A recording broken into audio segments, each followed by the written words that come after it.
What do you do when things just suck? I mean, things are not going the way you want. Um, Things are circling the toilet bowl. You're in a downward spiral. Things are not going the way you planned. Um, you're going through pain. You're going through loss. You're going through hurt. And you look to God and you say, God, there's so many people that don't honor you and don't serve you and don't worship you. And everything seems to be going great for them. And why is it so difficult for me? Doing devotions with my daughter about hope. And we talk a lot about Habakkuk. Now, I encourage you to go read the book. There's not much. It's a short book. But in Habakkuk 3, he said, I waited patiently for the day of calamity. He knew it was coming. God told him.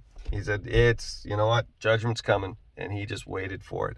And he said, even though everything is going wrong, there's no sheep in the pens, there's no figs on the leaves, there's no olives on the branches, everything is going wrong and it's going to get worse, yet I'll put my trust in God. How do you do that? How do you put your trust in God when he doesn't seem to be pulling his end of the bargain? It's not easy. But that's when trust is actually valid. That's when trust is necessary. Trust is something that, in order for it to be experienced, you need to be in a place where you're not in control. You need to be in a place where you don't have all the answers, where things aren't going your way. And then we turn to God and say, you know what, despite everything, I'm going to worship you and I'm going to serve you. It's a decision. It's not a feeling. And this is where I get caught up sometimes because I want that feeling. And if I don't have the feeling, then it can't be true. And it's like, well, you know what? Habakkuk wasn't too happy about the way things were going. He just said, I trust God. And I'm going to rejoice in that God has got everything under control.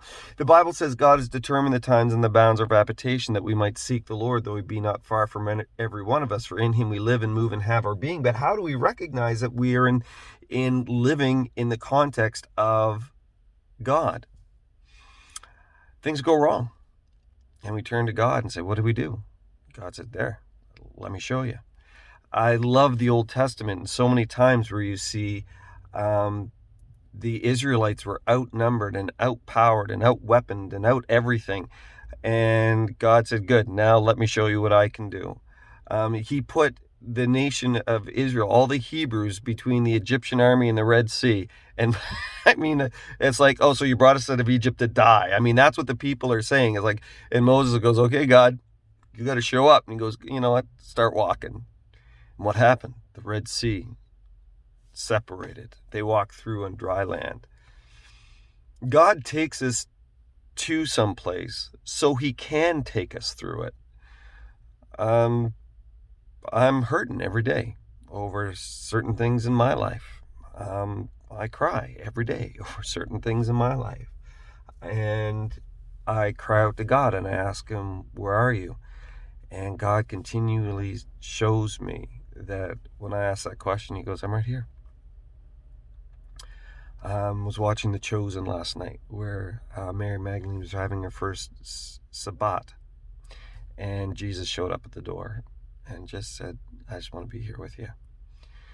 And that's what it's all about. God he says, I'm just here with you, and we're going to get through this. Hope that's an encouragement to you. God bless you.